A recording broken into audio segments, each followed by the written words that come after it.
You didn't come here by accident. Something inside you is exhausted, fragmented, restless.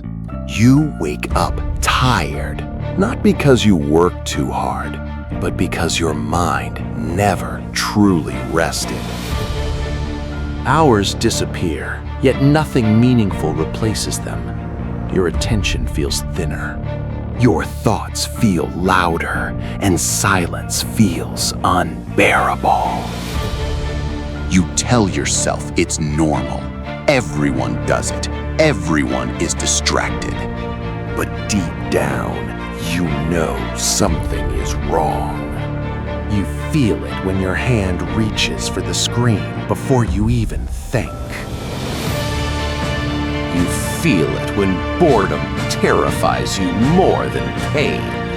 You feel it when your life feels paused while time keeps moving without you. This is not entertainment. This is erosion. And tonight, you finally stop pretending.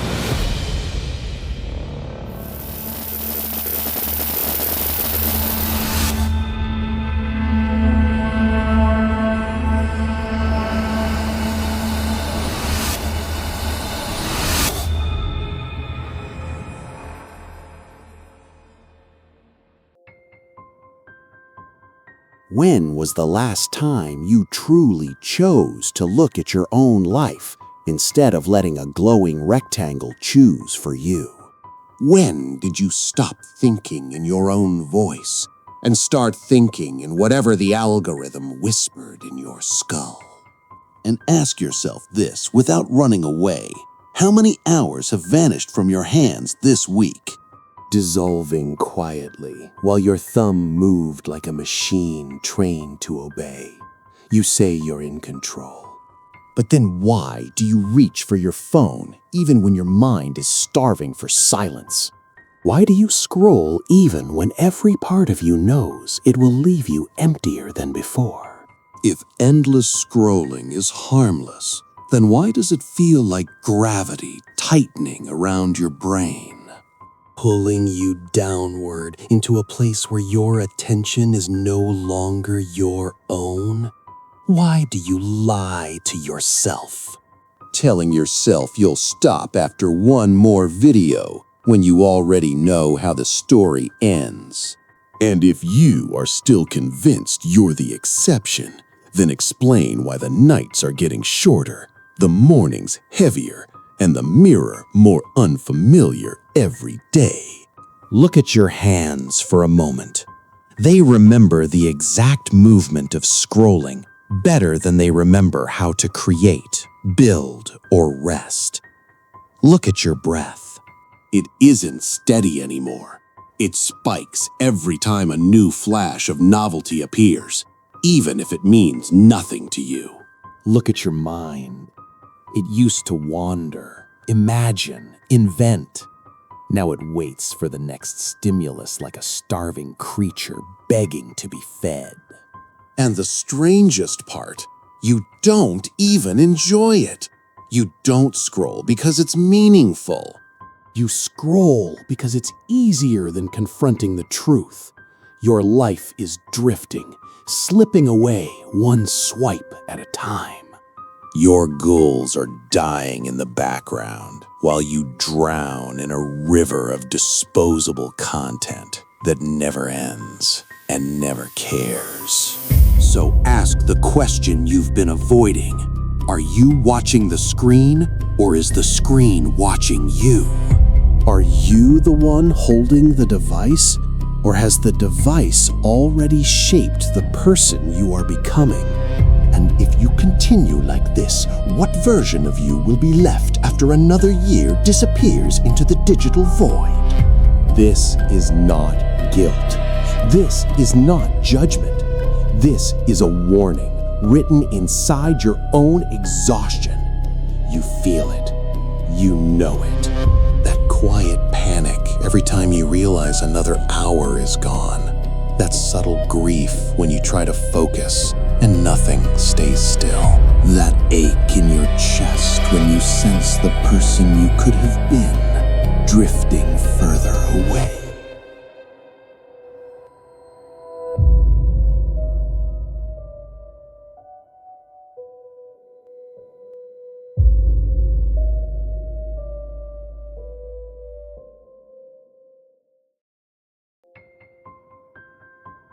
There is a moment you never talk about.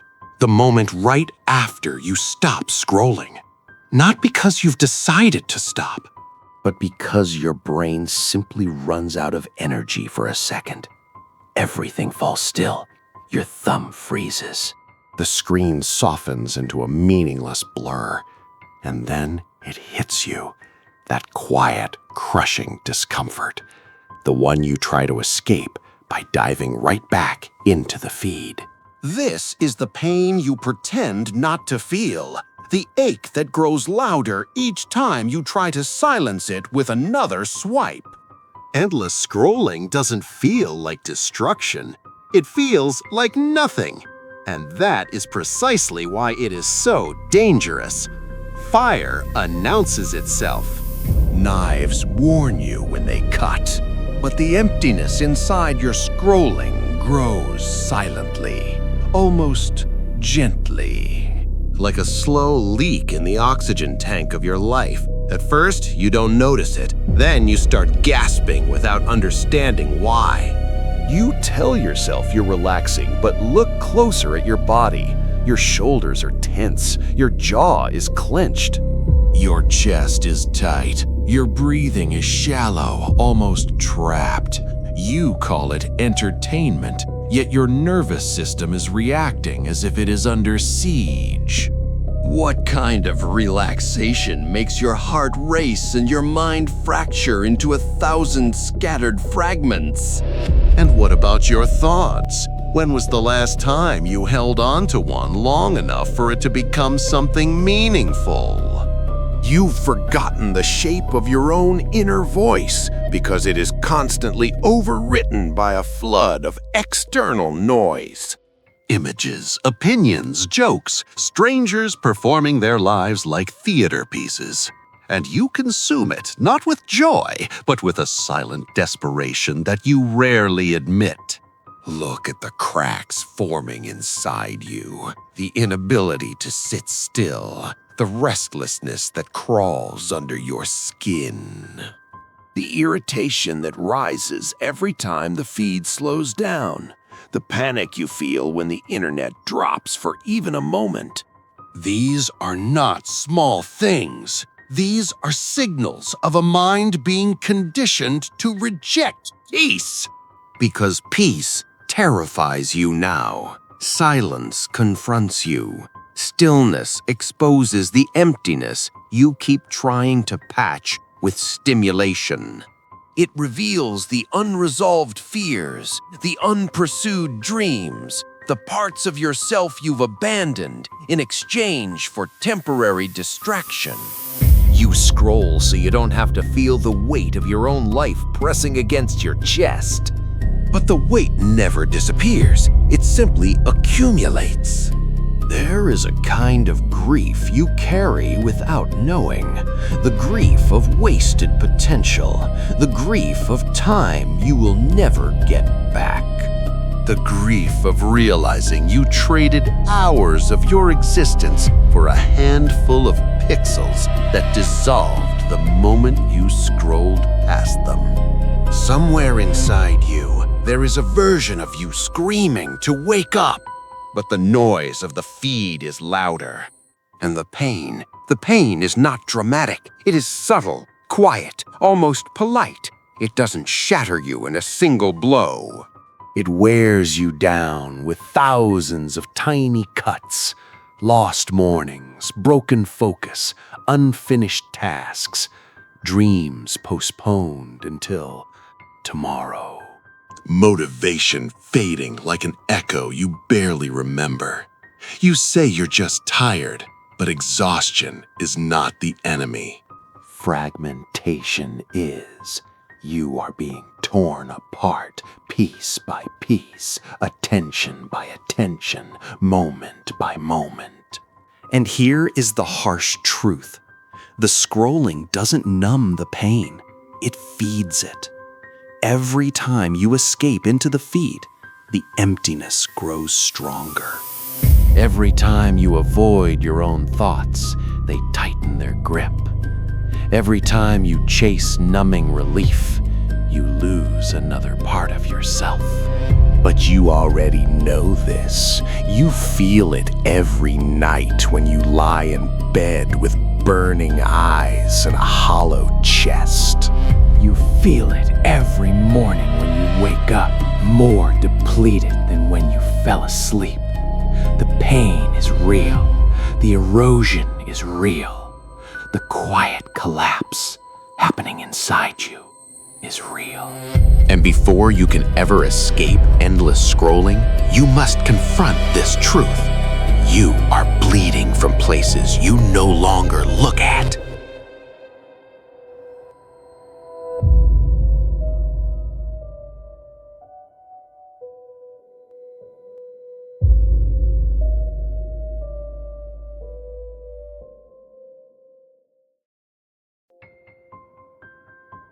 There is a truth you've sensed but never dared to articulate.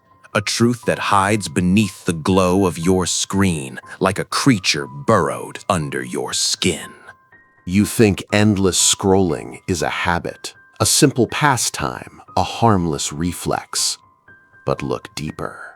It is a carefully engineered trap, one that thrives on your silence, your distraction, and your willingness to surrender without noticing you have surrendered.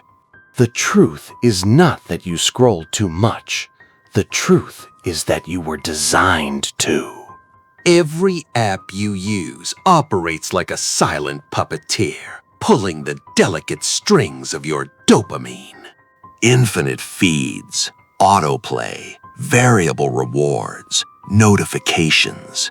They are not conveniences. They are hooks, sharpened with psychological precision. Waiting for the moment your mind grows tired, bored, or vulnerable. And in those moments, they sink deepest. But here is the truth most people refuse to acknowledge. You don't scroll because you enjoy it. You scroll because you're being trained. Trained to crave stimulation. Trained to escape discomfort. Trained to numb anything that feels too heavy, too real, too human. The more you scroll, the more this conditioning becomes invisible, replacing your will with patterns you didn't choose. Look at the lies you've accepted. You tell yourself you're in control, yet every choice feels pre-made.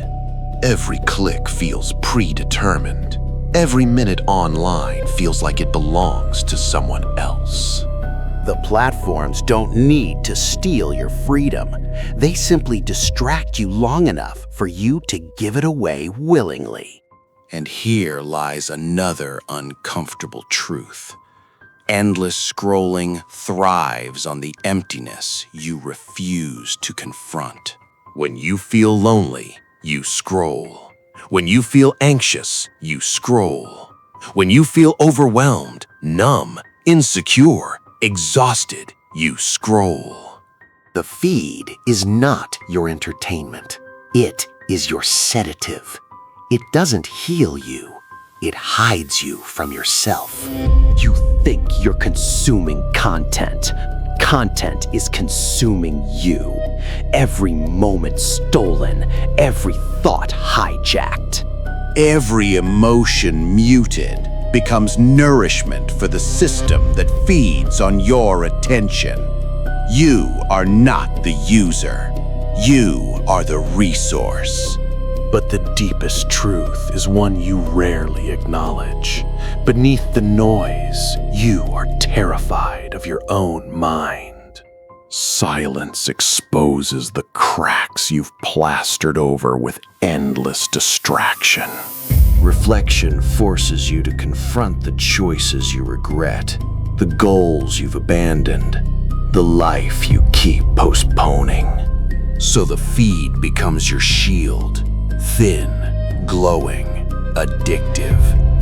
Yet shields eventually become cages. You weren't supposed to live this way. You weren't meant to drift through your days half present, half awake, your mind constantly pulled in directions you never intended to go. You weren't meant to feel addicted to the very thing that empties you. But here you are, losing time, losing focus, losing yourself to a machine that profits from your fading attention.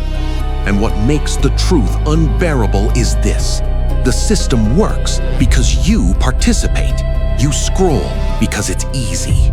You ignore the consequences because they unfold slowly. You pretend you can quit at any time because admitting otherwise feels too vulnerable, too exposing, too real. But reality doesn't soften itself to protect you. The truth stands unblinking. Endless scrolling is not an accident of modern life. It is a system built to capture you, and you have been captured far more deeply than you're willing to admit. You can't escape what you refuse to see. And now, you see it.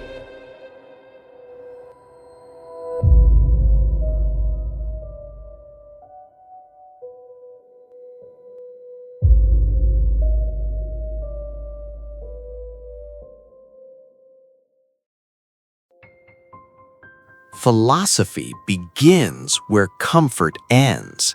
And if you look closely, endless scrolling is not just a behavioral problem. It is an existential one. It asks a dangerous question without words. What does it mean to exist if you are never fully here? You wake up, scroll. You eat, scroll. You rest, scroll. Your body moves through the world, but your mind is always elsewhere, suspended in a stream of borrowed moments that are not your own. Think about time, not the clock on your wall, but lived time, the kind that shapes who you become.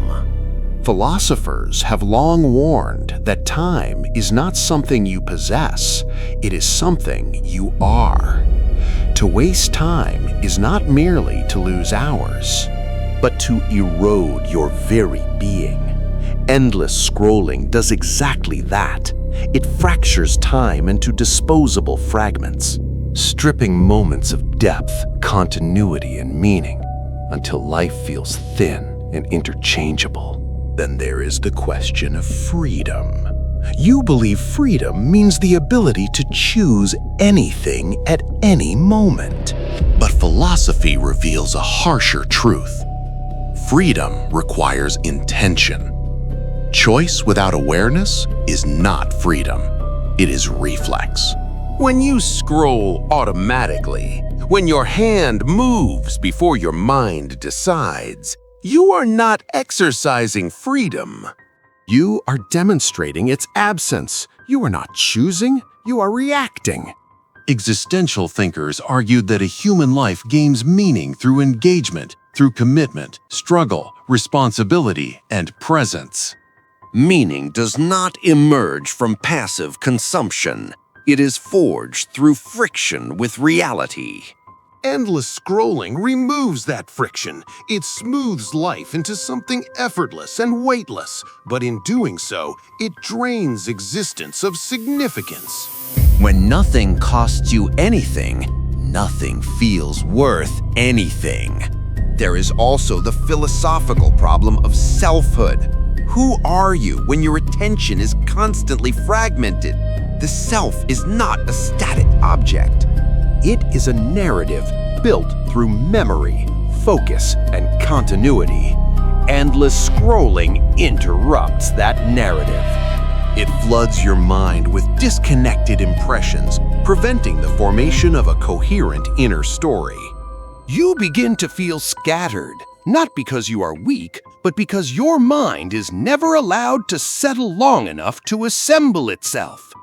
And beneath it all lies a deeper anxiety, the fear of confronting existence without distraction. Silence forces you to face finitude, responsibility, and the unsettling realization that no one else will live your life for you. Endless scrolling offers a temporary escape from this burden. It promises relief without demand. But philosophy is clear on this point. Avoidance does not dissolve existential weight, it amplifies it over time. To live without presence is to exist in a state of perpetual deferral. Your life becomes something that is always about to begin, always postponed until after the next scroll, the next update, the next fleeting hit of novelty. You tell yourself you'll start living once you feel ready, but readiness never arrives in a world designed to keep you distracted. Philosophy does not condemn you for this. It simply exposes the cost. A life spent avoiding presence is not neutral. It is a life slowly emptied of authorship. If you are never fully here, you are never fully responsible. And if you are never responsible, you are never truly alive. Endless scrolling is not stealing your time. It is stealing your existence.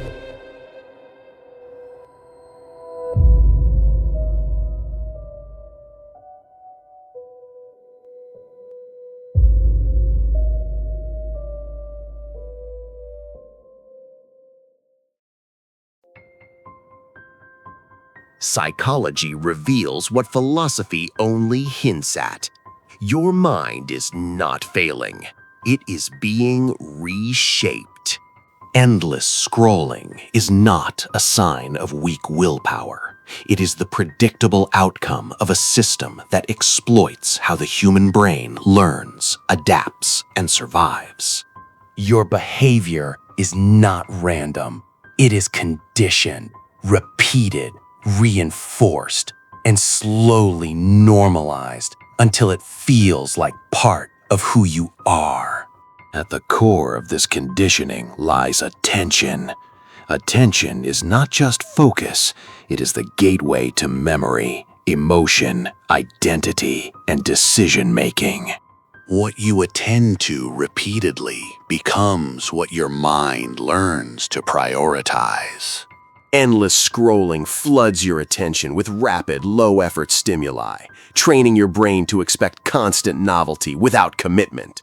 Over time, sustained focus begins to feel uncomfortable, even painful. Reading, thinking, creating, or listening deeply now demands more effort than your nervous system wants to give. This is not laziness. This is attentional fatigue. Psychologically, endless scrolling operates through intermittent reinforcement, the same mechanism that makes gambling addictive. You don't know when the next rewarding piece of content will appear, so your brain stays engaged, searching, hoping. Most of what you see is meaningless, but every once in a while, something hits just right. That unpredictability keeps you locked in. Your brain learns that stopping means missing out, and missing out feels intolerable. But the damage goes deeper than attention. Endless scrolling conditions emotional avoidance. Any moment of discomfort, boredom, anxiety, sadness, self-doubt becomes a cue to escape. Instead of processing emotions, you bypass them. Instead of resolving inner tension, you anesthetize it. Over time, your emotional tolerance shrinks. Small discomforts feel overwhelming. Silence feels threatening. Stillness feels unsafe. This is how anxiety grows, not because life becomes harder, but because your capacity to sit with difficulty erodes. There is also the quiet dismantling of identity.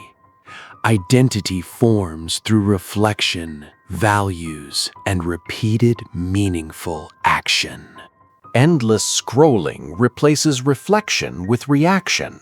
You are constantly responding to external stimuli, rarely initiating from within. Your preferences blur. Your opinions shift depending on what you last consumed. You begin to mistake familiarity for truth and repetition for importance. Psychology calls this cognitive fragmentation. Your mind becomes a collection of unfinished thoughts, half-formed reactions, and borrowed emotions. You feel mentally busy, yet strangely empty. Stimulated, yet unfulfilled. Connected, yet isolated. This contradiction is not accidental. It is the psychological signature of chronic overconsumption. And then there is the erosion of motivation. Motivation is fueled by anticipation, effort, and reward over time. Endless scrolling offers instant reward without effort, short-circuiting the motivation system. Tasks that require patience, learning, building, improving, now feel unbearable. Your brain has been trained to expect payoff without process. When real life refuses to comply, you disengage. You may notice yourself procrastinating, not because you don't care, but because your mind has learned to avoid delayed gratification at all costs. This avoidance masquerades as disinterest, but underneath it lies a nervous system that has lost its tolerance for struggle. The most unsettling part is how normal this feels. Because everyone around you is scrolling too, your condition feels shared, invisible, acceptable. But psychology does not measure harm by how common it is. It measures harm by what it does to functioning, agency, and well-being. And by that measure, endless scrolling is quietly corrosive. You are not broken, but you are being shaped in ways that do not serve you. Your mind is adapting perfectly to an environment that profits from your distraction, not your growth. And adaptation without awareness is not resilience. It is surrender. To reclaim your mind, you must first recognize this. What feels like comfort is often conditioning in disguise. And what feels like rest may be the very thing keeping you psychologically exhausted.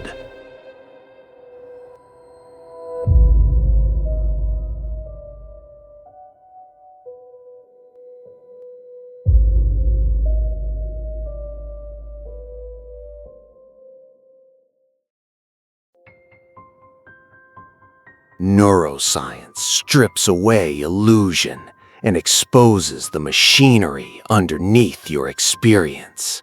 Endless scrolling is not merely psychological. It is biological. It rewires the physical structure of your brain. Every scroll, every tap, every burst of novelty sends electrical signals through neural pathways that strengthen with repetition. Neurons that fire together, wire together. This is not metaphor. This is anatomy. At the center of this process is dopamine. Dopamine is not pleasure itself. It is anticipation. It drives seeking, curiosity, and motivation. Endless scrolling exploits this system by delivering constant prediction errors, tiny surprises that keep your brain guessing. You don't scroll because you're satisfied. You scroll because your brain expects the next hit to be better than the last. Each time you refresh the feed, your brain enters a loop. Anticipation spikes, dopamine rises. Something mildly interesting appears, dopamine drops, and immediately your brain demands another attempt. This loop bypasses reflection and choice. It trains your nervous system to chase stimulation automatically, without conscious intent. Over time, the brain adapts. Dopamine receptors become less sensitive. What once felt engaging now feels dull. You need more content, faster content, louder content to feel the same effect. This is tolerance. Not moral weakness, neural adjustment. And when stimulation drops, your brain interprets it as deprivation. Restlessness, irritability, and mental fog appear, not because something is wrong with you, but because your brain has been trained to expect constant input. Neuroscience also reveals what happens to your prefrontal cortex, the region responsible for focus, impulse control, and long-term planning. Endless scrolling shifts neural resources away from this area and toward reactive systems designed for immediate response. The more you scroll, the harder it becomes to pause, evaluate, and choose intentionally. Your brain becomes fast but shallow, alert but unfocused. This is why you feel mentally exhausted yet unable to stop. Your brain is overstimulated but undernourished. It is flooded with signals but deprived of coherence. Neural energy is consumed by constant switching, leaving little capacity for deep thought, creativity, or sustained effort. Then there is memory. The hippocampus, responsible for consolidating experiences into long-term memory, struggles in an environment of endless novelty. When everything is new, nothing is remembered. Moments blur together, days lose texture. Time feels compressed because your brain cannot form distinct memory anchors. Endless scrolling doesn't just steal attention, it erases lived experience. Plasticity, the brain's ability to change, is often celebrated as hope. But plasticity is neutral. Your brain changes according to what you repeatedly do. If you train it on fragmentation, it becomes fragmented. If you train it on constant stimulation, it becomes intolerant of quiet. The brain does not ask whether the change is good for you. It only asks whether it is repeated. The most unsettling realization neuroscience offers is this: the brain does not distinguish between what is meaningful and what is merely frequent.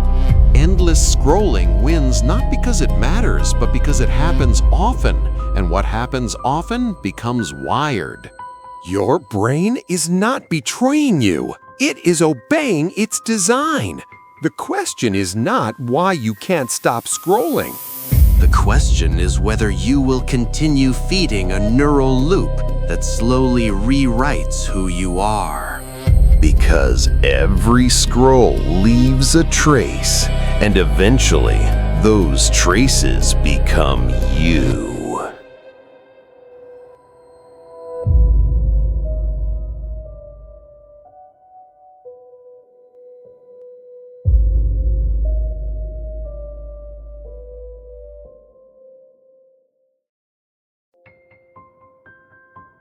Escaping endless scrolling does not begin with discipline. It begins with redesign. You cannot overpower a system that was built to overpower you, but you can change the environment that feeds it. Science is clear on this point.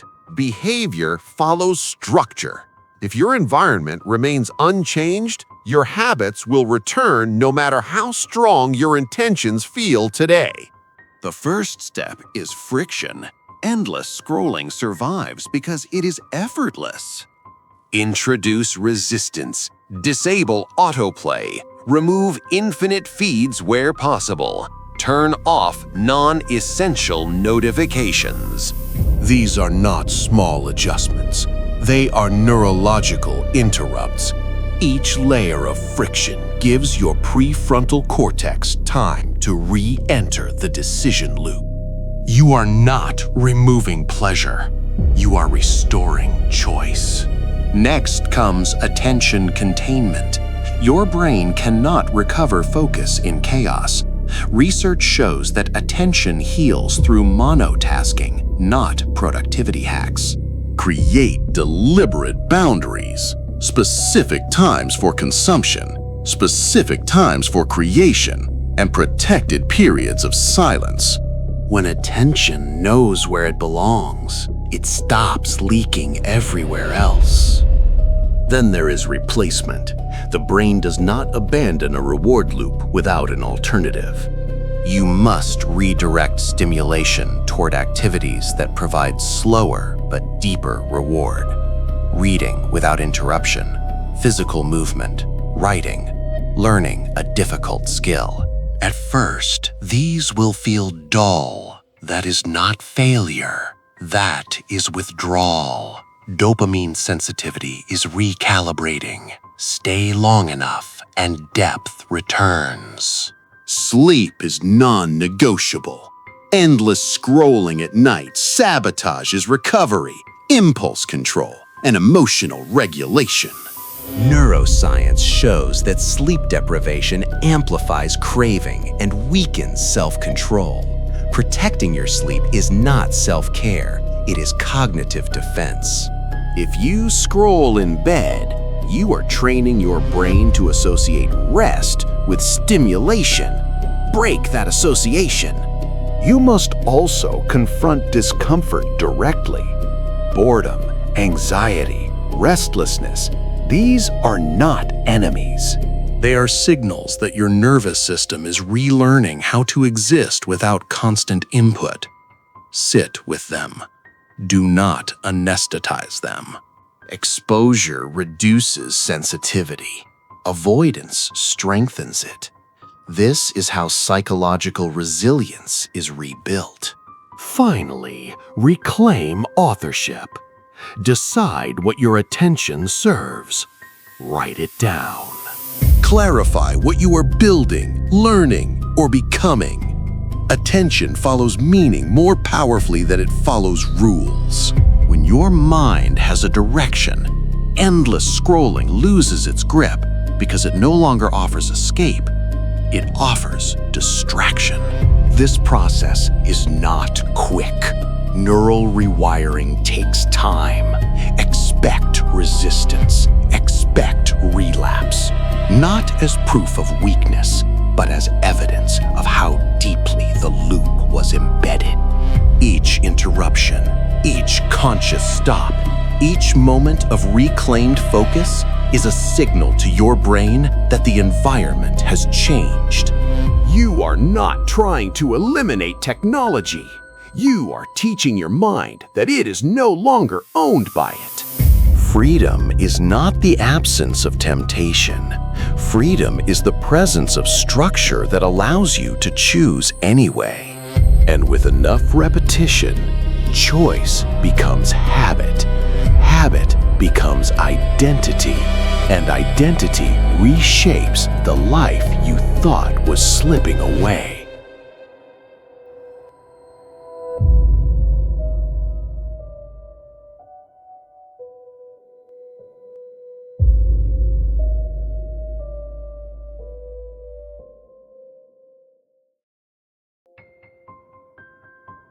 Everything you've heard so far leads to a single, unavoidable realization. This is not about scrolling.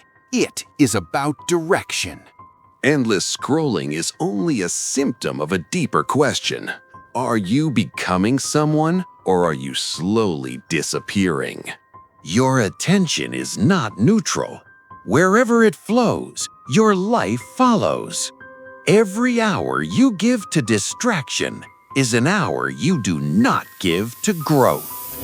Every moment you escape discomfort is a moment you delay transformation, and delay, repeated long enough, becomes a way of life.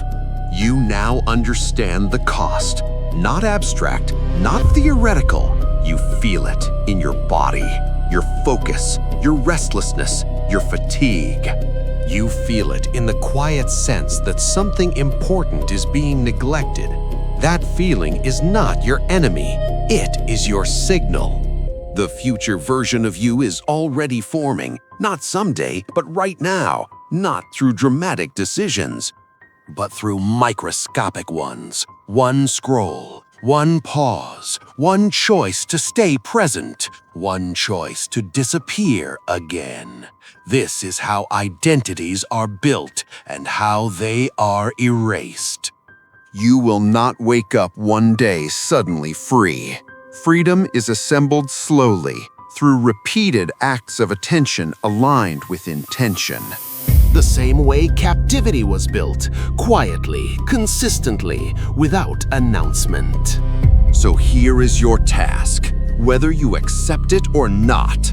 The next time your hand reaches for the screen, pause. Ask yourself a single question. What am I avoiding right now? Do not answer immediately. Sit with the discomfort. Let it speak. That is where your life is waiting. This channel will not promise comfort. It will not offer easy motivation. It exists to confront you with the parts of yourself you have been trained to ignore. Because growth does not come from stimulation. It comes from presence. The question is no longer whether endless scrolling is destroying your focus. The question is whether you are ready to reclaim it. Because from this point forward, every moment is a vote, and every vote decides who you become.